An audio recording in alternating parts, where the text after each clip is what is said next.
Mina ungangibona sengicine kangaka la ka TikTok. Mina ngikhule ngiwasaba amantombazane ngenye indlela. Ngikhumbula kahle nje ngifunde ePhumlane Primary School. Ngelinye ilanga ngabhala i-love letter ngiyibhalela uNomfundo. Ngimthandana uNomfundo futhi ahlakaniphile eklasini, othisha bamthanda. Ngabhala incwadi ngayifaka esikhwameni sakhe seyincwadi zesikolo. Wathi akayithola wayifunda weza kimi ngime nabangani bami. Ngikhumbula kahle lelo langa bengime noGiven noThulane. Wafike nje wangibuza wathi Thokozani ibhalwe nguwe lento le. Abambe le phepha kanje. Ngaliphika ngayiphika leyo ncwadi, ngayiphika i-love letter ebhalwe yimina.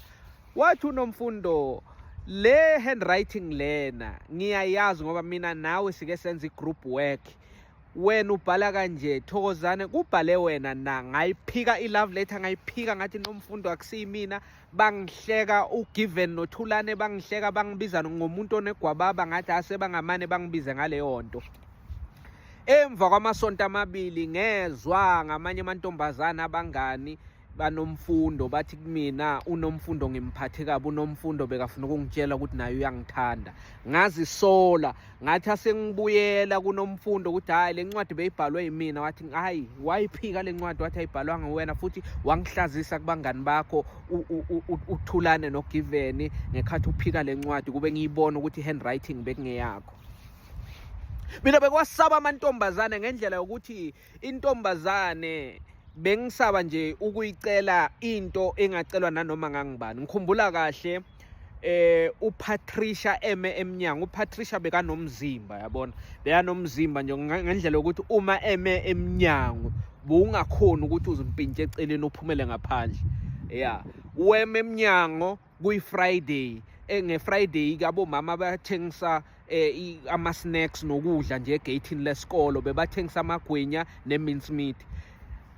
Bengiphethe i-R5 yokuthenga amagwinya nemince meat kubomama egeyithini. Azange ngikuthenge lokho ngoba uPatricia bekeme eMnyango.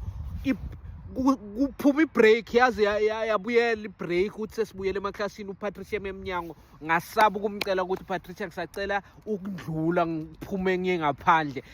Babathe boThulana noGiven efastereni bayangibiza bathi ngicela uPatricia.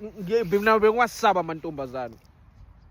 Mina bengiwasaba amantombazane ngendlela ukuthi intombazane noma inginyathele bengisaba ukuthi phela inyawo lakho lingaphezulu kwelami. Bengimane ngicinisele nje ngicinisele ngibe nethemba lokuthi uzawunyakaza abone ukuthi unginyathele. Mina bengingangena enkingeni ngendlela yokuthi ngisaba ukukhuluma nentombazane. Uma ngifakwe ku-group work bengenza isiqiniseko sokuthi ngizokwenza lokhu okufuna ngingakhulumi lapha egroupini. Uyabona ngabe nje bathi uyabona umsebenzi waseprimary kunalokuthi mhlawumbe banika iskero yabona i-pair of scissors namaphepha bathi yenzani iproject enje nanje. Mina bengixolela ukuthi ngibuthe amaphepha bese basikile bona badiscussa. Mina ngikline la besenza khona iproject. Kunokuthi mina ngikhuluma nentombazane ishinto ethile mina ngiyiphendule. Hayi mina lento leyo bengihlula. Yabona ngicale manje ebudaleni ukuthi ngibe nalesibindi sokuthi ngingaxoxa nentombazane nje siyaphendulana, siyahleka nentombazane. Hayi. Mina intombazane bengisaba ukuthi kiyo no. Uyabona?